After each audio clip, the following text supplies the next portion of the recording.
নামাজ পড়লাম ভাইরা আমার এত কষ্ট করে, কিন্তু কাজে আসলো না, তাহলে নামাজ পড়ে কি লাভ হলো? 7টা পরামর্শ দিতে চাই। এগুলো যদি অ্যাপ্লাই করা যায়, এগুলো যদি প্রয়োগ করা যায়, এই দিকগুলো যদি খেয়াল রাখা যায়, ইনশাআল্লাহ নামাজের মধ্যে মনোযোগ ধরে রাখা সম্ভব হবে। নাম্বার 1, নামাজের জন্য যথাযথভাবে প্রস্তুতি গ্রহণ করা। আল্লাহ রাব্বুল আলামিন 5 ওয়াক্ত ফরজ নামাজের আগে অথবা পরে কিছু সুন্নত নামাজ রেখেছেন না রাখেন নাই? এই সুন্নত নামাজগুলো কেন? এগুলো হলো মূল ফরজ নামাজের জন্য রিহার্সেল, প্রস্তুতি, ওয়ার্ম আপ, আগে থেকে প্রিপারেশন নেওয়া। তো নামাজের জন্য প্রস্তুতিটা যদি ঠিকঠাক মতো হয়, সুন্দরভাবে হয়, ইনশাআল্লাহ নামাজে মনোযোগ ধরে রাখা যাবে। কিভাবে ঠিকঠাক মতো প্রস্তুতি করবেন? অজুটা ভালোভাবে হইতে হবে, এর প্রভাব এবং এফেক্ট নামাজের উপরে পড়ে। নামাজের আগে যে আমরা অজু করি, এই অজুটা যদি সুন্দর হয় তাহলে নামাজের মধ্যে মনোযোগ থাকে। নবী করিম সাল্লাল্লাহু আলাইহি সাল্লাম অজুর যত নির্দেশ দিয়েছেন, সব নির্দেশেই তিনি একটা শব্দ বলেছেন, তা হলো আসবিগুল ওযু, ইসবাগুল ওযুর কথা বলেছেন। ইসবাগুল ওযু মানে হলো অজুকে সবচেয়ে সুন্দরভাবে করা, উত্তম রূপে করা। উত্তম রূপে অজু আবার কি? অজু নিয়ে একটা দীর্ঘ আলোচনা আমাদের আছে, অনলাইনে দেখে নিতে পারেন আপনারা। উত্তম অজু মানে হলো অজুতে কোন অঙ্গ প্রত্যঙ্গ যেন শুকনো না থাকে, খুব ভালোভাবে খেয়াল করা। অজু করতে গিয়ে পানি এতগুলো অপচয় করলেন, সেটাও সুন্দর অজু হলো না।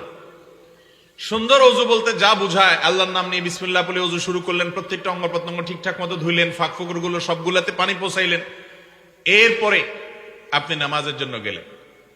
নামাজের যথেষ্ট আগে থেকে দুনিয়ার সমস্ত কিছুর সাথে সম্পর্ক ডিসকানেক্ট করতে হবে, যথেষ্ট আগে থেকে, মিনিমাম 10-15 মিনিট আগ থেকে সকল কিছু থেকে সম্পর্ক ছিন্ন করতে হবে। তাহলে ইনশাআল্লাহ নামাজে মনোযোগ আসবে। আপনি মসজিদে বসেও যদি মোবাইল টিপতে থাকেন আর নামাজের ইকামতের আগ মুহূর্ত মোবাইল হাতে থাকেন এবং দুনিয়াবি বিভিন্ন বিষয়ে হাবুডুবু খান, কেউ মোবাইলে কোরআন তেলাওয়াত করে, সেটা ভিন্ন কথা। আপনি মোবাইলে ফেসবুক, ইউটিউব এগুলো ঘাটাঘাটি করতেছেন, একামত দিছে আর এবার পকেটে রেখে দাঁড়াইছেন। তো আপনি আগেও দুনিয়াতে ডুবেছিলেন, নামাজের পরেও দুনিয়াতে ডুববেন যাইয়া, মাঝখানে 4-5 মিনিট মনোযোগ কোনোদিনই থাকবে না। এই জন্য মিনিমাম 10-15 মিনিট আগে থেকে মোবাইলটা বন্ধ করে, সাইলেন্ট করে, একেবারে অন্য সকল জগতের সাথে সম্পর্ক ছিন্ন করে আল্লাহকে স্মরণ করে আল্লাহর সাথে কথা বলা এবং প্রস্তুতি নেওয়া দরকার যে আমি নামাজে যাচ্ছি। তাহলে ইনশাআল্লাহ নামাজে মনোযোগ থাকবে। আগে থেকে যথাযথভাবে সময় নিয়ে নামাজের জন্য অপেক্ষা করতে হবে এবং সবকিছুর সাথে সম্পর্ক ছিন্ন করতে হবে। নাম্বার 2, দ্বিতীয় কাজ হলো, নামাজের মধ্যে আমরা কি পড়ি বেশিরভাগ মানুষই আমরা বুঝি না, মন্ত্রের মতো শুধু পড়ে যাই। একেবারে আল্লাহু আকবার থেকে নিয়ে আসসালামু আলাইকুম ওয়া রাহমাতুল্লাহ পর্যন্ত প্রত্যেকটা রোকনে আমি কি বলছি, আল্লাহকে কি নিবেদন করছি, অনেক জায়গায় আমি আল্লাহর কাছে চাইতেছি, কি চাইতেছি আমি নিজেও জানি না। অনেক জায়গায় আমি আল্লাহকে সম্বোধন করে বলছি, হে আমার আল্লাহ, হে আমার রব, আমি তখন অন্য কোনো ধান্দায় আছি, জানিও না। তো এই জন্য নামাজের ভেতরে আমরা যে সমস্ত দোয়া, দুরুদ, সূরা, কেরাত, তাসবিহ, তাহলিল পড়ি, এগুলোর অর্থ জানতে হবে। অর্থ জানা কোনো কঠিন কিছু না, একেবারে সহজ। আপনি একদিন মসজিদের ইমাম সাহেবকে বললে আপনাকে অর্থগুলো ধরাই দিবে। কমন যে কয়টা সূরা পড়েন সেগুলোর অর্থগুলো দেখে নেবেন, সূরা ফাতিহার অর্থটা একটু দেখে নেবেন এবং সেগুলাকে মনে মনে চিন্তা করবেন আপনি কি বলতেছেন আল্লাহকে। তাহলে ইনশাআল্লাহ মনোযোগ থাকবে। মনকে একটা ডিউটি দিতে হবে। ডিউটি যদি না দেন সে তো অন্যদিক ছুট দিবেই। ডিউটি দিবেন কি, যে তুমি কি পড়ছো সেটা বুঝতেছো কিনা। না বুঝলে নামাজের পরে ইমাম সাহেবের কাছে যা বলবো, হুজুর এইটা আজকে যে সূরা পড়লেন এখানে কি বলছেন, বা এই দোয়াটার অর্থটা কি। আর যদি বুঝেন তাহলে এটাকে স্মরণ করবেন, যতটুকু বুঝেন ইনশাআল্লাহর মাধ্যমে নামাজে মনোযোগ আসবে। 3 নম্বর কাজ হলো, মনোযোগ নষ্ট হতে পারে এমন সমস্ত দুয়ার বন্ধ করা। কথার কথা, নামাজের সামনে এমন জায়নামাজ নিয়ে দাঁড়াইলেন আপনি, যে জায়নামাজ অনেক চাকচিক্যপূর্ণ, আপনার মনোযোগ নষ্ট করে। নামাজে দাঁড়াইলেন, পেটে প্রচন্ড ক্ষুধা, এদিকে খাবার ডাইনিং টেবিলে রেডি করে রাখা আছে, তখন আপনার মন যাবে খানার দিকে, এটাই স্বাভাবিক। এই জন্য সুন্নত হলো, কেউ যদি খুব বেশি ক্ষুধার্ত থাকে তাহলে সে আগে খেয়ে নিবে, তারপর নামাজ পড়বে, যাতে মনোযোগ নষ্ট না হয়। এখন আমাদের কাছে নামাজটা হলো বোঝা, নামাজটা পড়ে ফেলি, ঝামেলা শেষ, এরপরে আরামসে খাবো। কেন আমরা এরকম করতে পারি না যে খানাটা একটা ঝামেলা শেষ করে ফেলাই তারপর আরামসে নামাজ পড়বো? এটা হওয়া উচিত। কথা কি বুঝাতে পারছি? তাহলে নামাজে মনোযোগ ধরে রাখার জন্য 3 নম্বর করণীয় হলো মনোযোগ নষ্ট করতে পারে সেই সকল বিষয় থেকে নিজেকে দূরে রাখার চেষ্টা করা। নবী করিম সাল্লাল্লাহু আলাইহি সাল্লামকে একবার একটা জায়নামাজ দেয়া হলো। এই জায়নামাজ ছিল একটু কালারফুল, বিভিন্ন কালার টালার কারুকার্য হয়তো ছিল। তখন তিনি বললেন, তোমরা আমাকে এমন জায়নামাজ দিলা যেটার এই কারুকার্যের কারণে আমার মনোযোগে ডিস্টার্ব হচ্ছে, এটা সরাও। একটা প্লেন কাপড় আনলেন, তারপর সেটার উপর নামাজ পড়ছে। তাইলে বোঝা গেল যে নামাজে মনোযোগ নষ্ট হতে পারে এই সব বিষয়গুলো আগে কি করতে হবে? সরাইতে হবে। আজকাল মসজিদগুলোতে মাশাআল্লাহ পশ্চিম দিকের ওয়ালে এত চাকচিক্য, এত জাকজমক, এত ঝাড়বাতি এটা সেটা রাখা হয়। মুসল্লি মাশাআল্লাহ দাঁড়ায় দাঁড়া ওই ঝাড়বাতি গনে এবং অন্যান্য ধান্দা করে। ঠিক না বে ঠিক? নামাজে মনোযোগ সৃষ্টির জন্য 4 নম্বর কাজ হলো সূরা কেরাত এবং দোয়া দুরুদের মধ্যে কি করা ভাই? বৈচিত্র্য আনা। বৈচিত্র্য আনা মানে বুঝেন, রুকুতে তাসবিহ আমরা একটা শিখছি ছোটবেলায়, সুবহান রাব্বিয়াল আযীম। অথচ এই সুবহান রাব্বিয়াল আযীম ছাড়াও আরো বিভিন্ন তাসবিহ নবীজি সাল্লাল্লাহু আলাইহি সাল্লাম রুকুতে পড়তেন। আমরা শুধু একটা শিখছি। সুবহান রাব্বিয়াল আযীম শিখতে কত সময় লাগে? এটা বাচ্চাও তো পারে, 2 বার শুনলে 3 বার শুনলে মুখস্থ হয়। রুকুতে আরো তাসবিহ আছে, সেই তাসবিহগুলো শিখেন। সেজদাতেও সুবহান রাব্বিয়াল আলা ছাড়া আরো তাসবিহ আছে, এগুলো শিখেন। সুবহুন কুদ্দুস রব্বুল মালাইকাতি ওয়ার রূহ, এটাও একটা তাসবিহ। নবী করিম সাল্লাল্লাহু আলাইহি সাল্লাম এটাও মাঝে মধ্যে পড়তেন, সুবহানাল্লাহি ওয়া বিহামদিহি। রুকুতে সেজদাতে যে সমস্ত তাসবিহ নবী করিম সাল্লাল্লাহু আলাইহি সাল্লাম পড়তেন, একটা নয়, সেটা কয়েক আইটেমের। ইমাম সাহেবকে জিজ্ঞাসা করবেন, হুজুর রুকুতে কি কি তাসবিহ, কয় আইটেমের তাসবিহ আছে? সেজদাতে কয় আইটেমের তাসবিহ আছে? একদিন সুবহান রাব্বিল আযীম পড়েন, একদিন সুবহুন কুদ্দুসুন পড়েন, একদিন অন্যটা পড়েন। মোটামুটি যখন বৈচিত্র্য আনবে সূরার মধ্যে, সূরা ফাতিহা তো চেঞ্জ করা যাবে না, এটা তো নামাজ হবে না। সূরা ফাতিহা তো বাধ্যতামূলক। এর পাশাপাশি অন্য সূরা যেটা পড়বেন ওই কমন। বেশিরভাগ লোককে জিজ্ঞাসা করলে দেখা যায়, বা বেশিরভাগ লোকের ক্ষেত্রে দেখা যায় যে সূরা কাফিরুন আর সূরা কুল হুয়াল্লাহ বা ইন্নাতাইন আর কুল হুয়াল্লাহ দিয়ে শর্টে মেরে দেয়। ঠিক না বে ঠিক? কুল হুয়াল্লাহ সূরাকে মহব্বত করলে অনেক সওয়াব হবে। কোরআনের 3 ভাগের 1 ভাগ তেলাওয়াতের সওয়াব হয় কুল হুয়াল্লাহ সূরা পড়লে। কিন্তু এর মানে এই না যে আপনি হুলস্থুল করে পড়বেন এবং এটা তাড়াহুড়া করে ফাঁকি দেওয়ার জন্য পড়বেন, তাহলে সেই ফজিলত হাসিল হবে না। ভাইরা আমার, তাহলে নামাজের মধ্যে বৈচিত্র্য আনতে হবে সূরা কেরাতের মধ্যে, যে একদিন কুল হুয়াল্লাহ পড়েন, আরেকদিন আলম তারা পড়েন, আরেকদিন আরেকটা পড়েন, নতুন নতুন জিনিস মুখস্থ করেন। সেটা নামাজের মধ্যে পড়লে মনোযোগটা সেদিকে যাবে ইনশাআল্লাহ বিইذনিল্লাহ। 5 নম্বর বুদ্ধি হলো রুকু এবং সিজদা এবং সমস্ত রোকনগুলোকে যত লম্বা করতে পারেন এটাতে মনোযোগ আসবে। দাঁড়ায়া নরমালি আপনি হয়তো 30 সেকেন্ড, 40 সেকেন্ড, 50 সেকেন্ড থাকেন বা 1 মিনিট থাকেন, এটাকে আপনি একটু বাড়ান। আলহামদুলিল্লাহি রাব্বিল আলামিন আর রহমানির রহিম মালিকি ইয়াউমিদ্দিন। সূরা ফাতিহার প্রত্যেকটা আয়াতের পরে থামাটা সুন্নাত। নবীজি সাল্লাল্লাহু আলাইহি সাল্লাম বলেছেন, আল্লাহ তাআলা হাদিসে কুদসিতে বলেছেন, কাসামতুস সালাতা বাইনি ওয়া বাইনা আবদি নিসফাইন। আমি নামাজকে অর্থাৎ সূরা ফাতিহাকে আমার বান্দার মাঝে অর্ধেক অর্ধেক ভাগ করেছি। বান্দা যখন আলহামদুলিল্লাহ রাব্বুল আলামিন পড়ে আল্লাহ জবাব দেন, আবার রহমানুর রহিম পড়ে আল্লাহ জবাব দেন, মালিক ইয়াউমিদ্দিন পড়েন আল্লাহ জবাব দেন। আপনি ওই কথা যদি চিন্তা করেন যে আমার প্রত্যেকটা আয়াতের শেষে আল্লাহ জবাব দিচ্ছে, তাহলে আপনি টান দিয়ে আলহামদুলিল্লাহ রাব্বিল আলামিন আর রহমানির রহিম মালিক ইয়াউমিদ্দিন ইয়াকা না'বুদু ওয়া ইয়াকা নাস্তাঈন ওয়ালাদ দাল্লিন আমিন এক নিঃশ্বাসে পড়বেন। আর আমাদের তো হাফেজ সাহেবরা রমজান মাসে এক নিঃশ্বাসে সূরা ফাতিহা পড়লে বলে মাশাআল্লাহ বাপের বেটা। এটা বাপের বেটা না, এটা মায়ের বেটা। তাড়াহুড়া করে পড়তে পারার ভিতরে কোনো কল্যাণ নাই। যত ধীরে ধীরে পড়তে পারেন তত ভালো। তো যাই হোক, 5 নম্বর বলছিলাম যে রোকনগুলাকে লম্বা করা। ধীরে ধীরে আয়াত পড়ে একটু থেমে আবার একটা আয়াত পড়লেন, এভাবে সময় নিয়ে পড়লেন।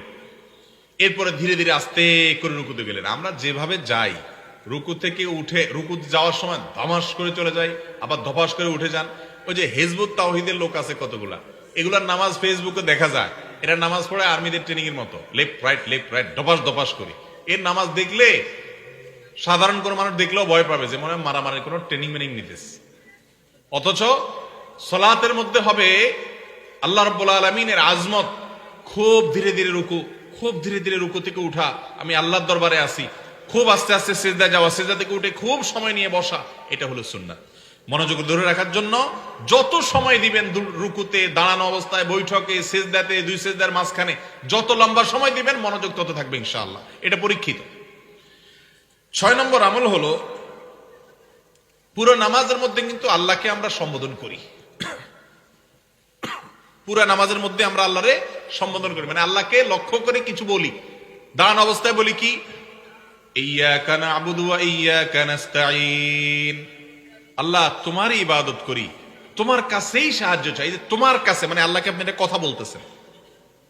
এই যে বলতেছেন, এই টাইমটাতে আপনি আল্লাহকে স্মরণ করবেন। হ্যাঁ, আল্লাহ আপনাকে দেখছেন, আপনি ইবাদত করছেন, আল্লাহর সামনে আপনি দাঁড়িয়ে এখন বলছেন ইয়্যাকা না'বুদ, আল্লাহ শুধু তোমারই ইবাদত করি এবং তোমার কাছেই সাহায্য চাই। আল্লাহর সাথে কথা বলবেন। এটা বলার সময় কথা বলার নিয়ত করবেন যে আল্লাহর সাথে আমি কথা বলতেছি। সিজদাতে যখন যাবেন, রুকুতে যখন যাবেন, সুবহান রাব্বিল আযীম, আমার মহান রব, তোমার পবিত্রতা আমি জ্ঞাপন করছি। আল্লাহর সাথে কথা। সামি আল্লাহু লিমান হামিদা, রব্বানা ওয়া লাকাল হামদ, হে আমার রব আপনার জন্য প্রশংসা। এই যে আল্লাহর সাথে কথা বলতেছেন। আবার সিজদা দিয়া সুবহান রাব্বিয়াল আলা, হে আমার মহান রব আপনার পরিচয় বর্ণনা করতেছি। আল্লাহর সাথে কথা বলতেছেন। সিজদা থেকে উঠে বলতেছেন রব্বিগফিরলি ওয়ারহামনি ওয়াহদিনি ওয়াআফিনি ওয়ারফানি ওয়াজবুরনি ওয়ারযুকনি, হে আমার রব প্রতিপালক আপনি আমাকে মাফ করেন, আমার প্রতি রহম করেন, আমার ক্ষতিপূরণ করেন, আমাকে রিজিক দান করেন, আমার মর্যাদা বুলন্দ করেন। এই যে আল্লাহর সাথে কথা বলতেছেন দুই সিজদার মাঝখানে, এই টাইমগুলোতে আল্লাহর সাথে কথা বলার নিয়ত করেন।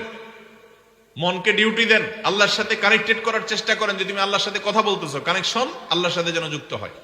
এইভাবে গোটা নামাজের মধ্যে যত দুরুদ, দোয়া, সূরা আছে সবগুলোর অর্থ আল্লাহকে সম্বোধন রেখে আল্লাহর সাথে কথা বলা। এই জন্য মুসলিমের হাদিসে আসছে নামাজটা এটা হলো মুনাজাত মা আল্লাহ, আল্লাহর সাথে বান্দার কথোপকথন। আল্লাহর সাথে কানেকশনের সবচেয়ে মোক্ষম উপায় হলো নামাজ। এই জন্য সেই দিক মাথায় রেখে দোয়া, দুরুদ, জিকির, আজকার গুলো আল্লাহকে নিবেদন করছেন, আল্লাহর সাথে কথা বলতেছেন। এই মানসিকতায় নামাজ পড়ার চেষ্টা করবেন, ইনশাআল্লাহ নামাজে মনোযোগ থাকবে। 7 নম্বর এবং সর্বশেষ পয়েন্ট হলো, নামাজের মধ্যে মনোযোগ ছুটে গেলে, নামাজের মধ্যেই যখন মনে হবে আরে আমি এই চিন্তা করতেছি, এটা করা উচিত না, সাথে সাথে নিজেকে শাসন করেন। এটাকে বলা হয় আত্মশাসন। শাসন করে মনে মনে নিজেকে ভৎসনা দেন যে মন তুই কোথায় গেছিলি, এটা তো উচিত হয়নি, আল্লাহর সামনে দাঁড়িয়ে আছো। নামাজের মধ্যে যদি উল্টাপাল্টা করে কেউ, মনোযোগ নাই, ধীরস্থিরতা নাই, নামকেও আসতে শুধু ডিউটি পালন করে চলে আসে, এই নামাজ ওই নামাজিকে জাহান্নামের আগুন থেকে বাঁচাতে পারবে। আল্লাহ বলেছেন ফাওয়াইল, ধ্বংস, জাহান্নাম ওই নামাজি ব্যক্তির জন্য যে নামাজ পড়ে কিন্তু অলসতা আছে, উদাসীনতা আছে, অবহেলা আছে। অতএব এই বিষয়গুলো মাথায় রেখে মনোযোগ চলে গেলে সাথে সাথে মনকে আবার কান ধরে টেনে নিয়ে আসতে হবে। এবং কোনদিন নামাজ শেষ হয়ে গেল, মনোযোগ দিয়ে হয় নাই, নামাজটা যদি সুন্নত নামাজ হয়, নফল নামাজ হয়, তো আবার পড়েন। এটা হলো নিজেকে নিজে শাসন করা, জরিমানা আরোপ করা, যে মন কেন তুই বাইরে বাইরে ঘুরে বেড়াইছস, আবার পড়বো।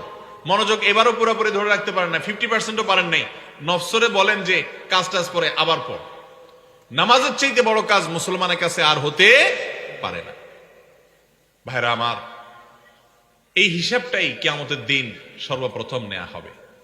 এই হিসাবটা যদি আপনার ঝামেলা মুক্ত দিতে পারেন, সামনের রাস্তা সব ক্লিয়ার এবং পরিষ্কার।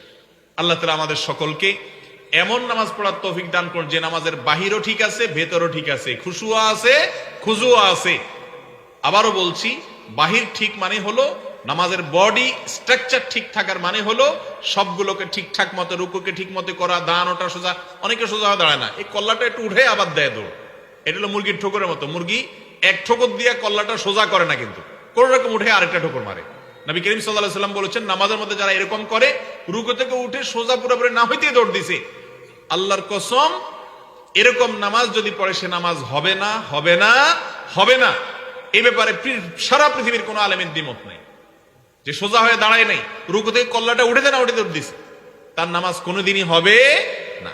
তাহলে নামাজের বাহিরটা ঠিক করব, রুকু সিজদা গুলা যেন ঠিকঠাক মতো হয়, সময় নিয়ে হয়, ধীরস্থিরতার সাথে খেয়াল করব, আর নামাজের ভেতর মনোযোগটাও ধরে রাখার চেষ্টা করব। তবে মনে রাখবেন, বাহিরটা ঠিক করা আমাদের কাজ, ভেতরটা আমরা চাইলেও সবসময় নিয়ন্ত্রণ রাখতে পারবো না, কারণ মন তো এটা উড়ে যায়। আপনি আপনার নামাজের বাহিরটা যদি ঠিক রাখতে পারেন, ইনশাআল্লাহ আল্লাহ তাআলা ভেতরটা ঠিক রাখার সহজ করে দিবেন আপনার জন্য। চেষ্টা করবো তো ইনশাআল্লাহ সবাই। আল্লাহ রাব্বুল আলামিন আমাদের সকলকে এমন নামাজ পড়ার তৌফিক দান করুন যেই নামাজ আমাদের দুনিয়া আখিরাতে আমাদের কাজে আসবে। নামাজ পড়লাম ভাইরা আমার এত কষ্ট করে, কিন্তু কাজে আসলো না, তাহলে এই নামাজ পড়ে কি লাভ হলো? চেষ্টা করবো তো ইনশাআল্লাহ সবাই 5 ওয়াক্ত নামাজ ঠিক মতো পড়ার। আল্লাহ তাআলা আমাদেরকে তৌফিক দান করুন। এখন থেকে সময় নিয়ে ধীরে ধীরে আস্তে আস্তে নামাজ পড়বো। মনোযোগ ধরে কদ্দুর রাখতে পারলাম না পারলাম নিজের হিসাব নিজে নিব, হয় নাই নিজের উপরে জরিমানা করবো যে পরের ওয়াক্ত যেন আর ঝামেলা না হয়। চেষ্টা করবো তো ইনশাআল্লাহ। আল্লাহ তাআলা আমাদের তৌফিক দান করুন। জাযাকুমুল্লাহু খায়রা।